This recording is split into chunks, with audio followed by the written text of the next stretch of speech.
Mengerikan. Kisah nyata pengurus jenazah memandikan mayat pria bunuh diri. Hal aneh ini pun terjadi. Cinta terkadang memang bisa membuat seorang bertindak di luar akal sehat. Seperti sebuah cerita yang dikisahkan oleh Soleh, seorang pengurus jenazah di Malaysia berikut ini. Soleh menceritakan pengalamannya ketika mengurus jenazah seorang lelaki yang meninggal karena bunuh diri. Lelaki tersebut diketahui meninggal dengan cara menggantung diri di kipas yang berada di atap kamarnya. Ia merasa patah hati karena sang kekasih meninggalkannya dan malah lebih memilih untuk menikah dengan orang lain. Padahal usia lelaki tersebut masih terbilang sangat muda, yaitu 20 tahun. Soleh menceritakan pengalaman ini dengan tujuan agar orang-orang mampu mengambil hikmah bahwa bunuh diri sungguh sesuatu yang sangat dibenci oleh Tuhan. Cerita bermula ketika Soleh dan ketiga temannya harus mengurus surat-surat di ruang penyimpanan jasad di sebuah rumah sakit. Jenazah dari lelaki muda tersebut memang sudah beberapa hari diletakkan di sana dan tidak ada satupun orang yang mau mengambilnya. Keluarga lelaki tersebut ternyata memang sudah menyatakan jika mereka tidak bersedia mengurus jenazahnya. Sebagai seorang yang berprofesi sebagai pengurus jenazah, Soleh pun harus menjalankan kewajibannya. Ia terlebih dahulu mengisi beberapa dokumen sebelum mengambil jasad tersebut.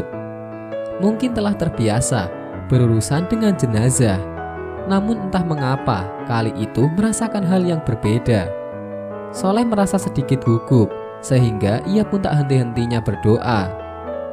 Dan benar saja, ketika ia menarik mayat di tempat jenazah disimpan, ia mendapati situasi yang membuat bulu kuduknya berdiri. Kondisi wajah lelaki muda yang bunuh diri itu tampak menyeramkan, dengan wajah berkerut dan lidah menjulur, seakan menahan kesakitan yang amat sangat. Terdapat juga bekas lebam akibat jeratan di lehernya. Keanehan kembali terjadi ketika Soleh dan temannya hendak mengangkat jenazah itu ke atas kereta jasad. Masing-masing dari mereka berjumlah 4 orang memegang anggota tubuh jenazah. Tapi jenazah itu sama sekali tidak terangkat. Sosok tubuhnya terasa sangat berat meski ia masih berumur 20 tahun. Berat jenazah tersebut terasa begitu tidak normal, sehingga Soleh dan rekannya harus merasakan sakit di sekujur tubuh demi mengangkat jenazah ke atas kereta. Keanehan ternyata tak hanya berhenti sampai di situ saja. Tuhan tampaknya benar-benar ingin menunjukkan kuasanya. Saat menyucikan jenazah, najis yang keluar dari tubuhnya amat banyak dan tanpa henti. Soleh berusaha mengurut perut jenazah tersebut agar sisa kotoran dalam tubuhnya bisa dikeluarkan. Namun kotoran tersebut tampaknya tidak bisa habis. Setiap jenazah digerakkan, setiap kali itu pula najisnya kembali keluar. Hingga akhirnya Soleh terpaksa menyumbat dengan kapas sebanyak mungkin agar proses pengurusan jenazah itu bisa berlanjut. Soleh pun berlanjut pada proses mengkafani. Namun perasaan lega hanya sebentar saja hadir. Sekali lagi Soleh diuji ketika mengkafani jenazah. Darah mengalir dari mulut dan hidungnya. Situasi seperti ini lumrah ditemui saat mengurus jenazah yang mengalami pendarahan di dalam.